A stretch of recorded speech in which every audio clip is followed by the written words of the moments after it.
So we provided them with a little bit of introduction and a background. This actually works pretty good for part of the justification portion too. Gives them a little bit of background knowledge so they're not just taking information from whatever they gathered. So we use labs, so they'll perform a lab and gather some sort of data and then make a claim about the data that they gathered, like, let's see, sodium chloride is the most effective salt in a heat pack, okay, something like that, and then they'll gather data.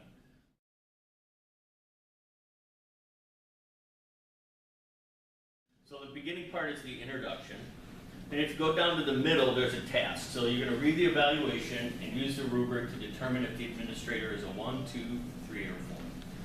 Then we have our guiding question. This is a guiding question that everybody in your class is going to have. You're going to choose one for whatever topic that you're going to be teaching. It's kind of the essential question. For this one, it is this an effective administrator?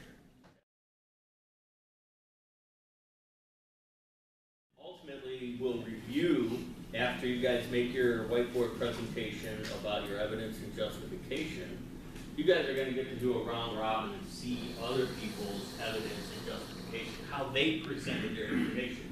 Now, you might have the same claim as somebody else, but do you think you're going to have the same evidence to support it? So the nice part about this is students get to see what other students are using as quality evidence, and they get to kind of critique it in argumentative, and I put in quotes, argumentative, not to be verbally aggressive, but to argue your point, like, well, why did you get this evidence? Why did you use this evidence to support your claim? Yes. Okay, so what we're going to have you do is on the whiteboard, you're going to use that kind of model. The question is this an effective administrator, which is up here and on the first page. And then at that point, we want you to give a claim. From that narrative, if you'll pull 3 pieces of evidence that support the claim that you're trying to make, and then tell me how that evidence proves your point. Okay, that's the justification piece. So you've got those guiding, the examples at the table. So we're going to just see what should come up with. Okay. I do want to add one thing about these on the table. They are actually, one is a good way to present information. These are science examples, obviously, and the other one is a little weaker. Okay. So it might give you a little bit of a guideline of like, oh, okay, this is what I could use as good evidence or good justification. And maybe you want to join one of the other tables, okay? So again, ultimately we want you to be arguing.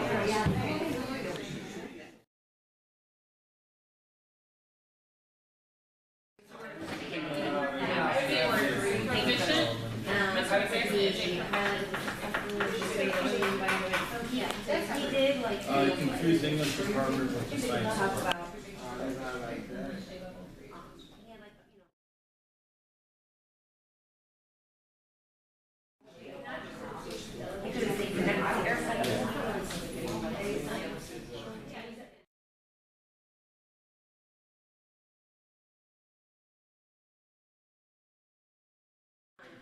And then as you write your justification, you make me believe that your evidence, right? You're playing the lawyer. So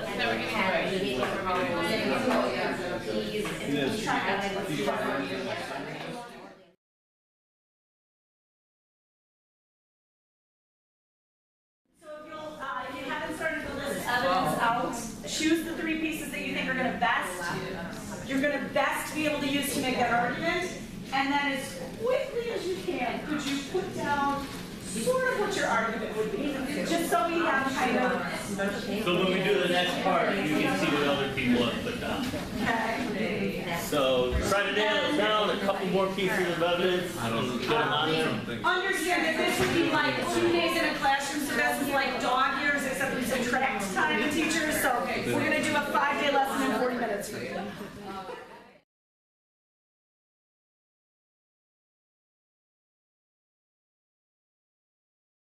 Justification, what is that column again? Well, the justification would be now how you're telling me how this proves this. So if you're going to say this is an effective, so then you'd say based on Mr. Big Berenson's sheet and evaluation. We felt that,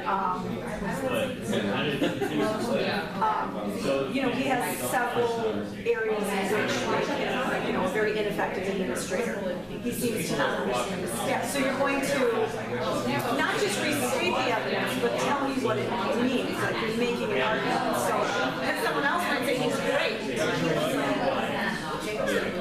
Staff is confused, or can we trace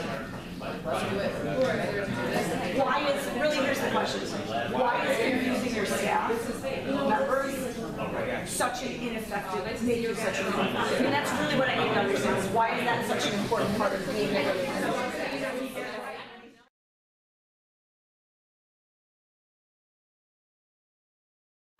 So again, understand that in a real classroom, like evidence would be presented in one day. Like if we were doing, say, a lab, the lab would be the first day.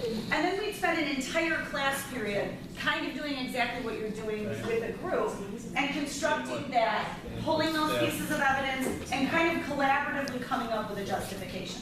So obviously we know that we didn't give you very much time and we gave you quite a bit of somewhat conflicting information on purpose. So the next piece of this would be kind of the peer review part, where you or your group has the opportunity to visit other groups to see how they argued the same question that you were given. So did they make the same, so based upon the same information, did they come up with the same claim? What pieces of evidence did they feel were best supporting their claim? And how did they justify it? And so, you know, we're just going to kind of give you an opportunity to walk around and take a look at each other's, but there'd be kind of a, I guess, to use the buzzwords on the Hardingson model, there would be a metacognitive part of this where we would say, evaluate what you think this group did better than you, evaluate what you think this group did not as well as you. So I certainly, especially with the freshmen, I give them some questions. I don't know how much time we're necessarily going to have, but I gave you a little packet on the desk. There's some handwriting in the corner. So this one is one that I did last year, and we'll probably do again this year, where it says justifying your claim, evidence, and analysis. I had the kids take a picture of their own boards to carry with them. And then as they moved around the room, they could look at their own board and kind of compare it to the one that they were looking at. And so the idea is that you typically, at least I always have them visit 2 other tables. So the way this works is that one member of a team will stay, and they will be there to provide any kind of guidance or answer any questions that the group would need for anyone that visits. And every other member of the group goes and visits different tables. So the idea is that every table is seen, like every argument that's in the room is viewed. It's just that each member only goes to 2 tables, right? So otherwise, if everybody sees every table, it gets very old for the students. They start to not, you know, it starts to become less meaningful if you give them too long to do this. Well, I mean, you haven't really told me that. So it's really important. Why is it so important? Like that word, why is it important? Because knowing staff members means you can engage them in a way and people know you and like it, they're much more willing to do it. And I know that it was, no. I'm just telling you what I'd say to you. And I say, well, the word important does not mean it's important. You have to sell it to me. You have to sell it to me. This is an argument. You're my lawyer. You're telling me he needs a motion. He's sitting in front of you right now. We're going to tell him about why you just can't do it. Okay, so that's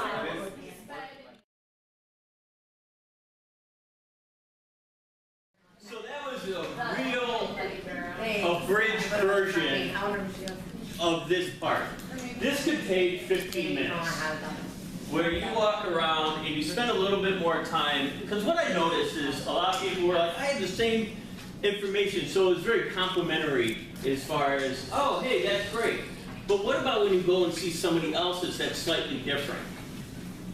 This is where the question asking comes in and say, well, why did you pick that piece of information as, you know, like Jason's Deli, which was very cut and dry. That was a 4, right? Jason's Deli was, no, that was a 3. That was a 3, right? So there were some other ones that could have been kind of in between. This is where the students walk around and they ask questions and they start collecting data to bring back. Because how many people would go back and revise their claim? Or provide another piece of information or evidence, I should say, to support their claim. Okay? So then basically you go back, you get with your group, you talk about it with your group. And this is where the proposal, the lab or the investigation proposal would later on be written up. Where they'd be able to finalize their thoughts, create more evidence within their written report that they hand in to class or to the teachers. Something I wanted to show you again that was like a real world example in the classroom. The question I asked last year was like, are all these children biologically related to Mr. Johnson? So it was a blood typing activity. They had to figure out who was and who was not related to Mr. Johnson. And what we did is after we had them do this session that you did, we had them write their own justification. So they certainly get to take elements of the groups, but they ultimately had to do their own individual one. And so what we then did is the next day after they turned those in, we pulled 2 different ones. And we kind of together said, okay, here's some arguments that people made. What are the things in here we see that we really like, and what are the things that we really think need to be better? Like in some, do you know what the claim is? Did you have to look very hard for the person's claim?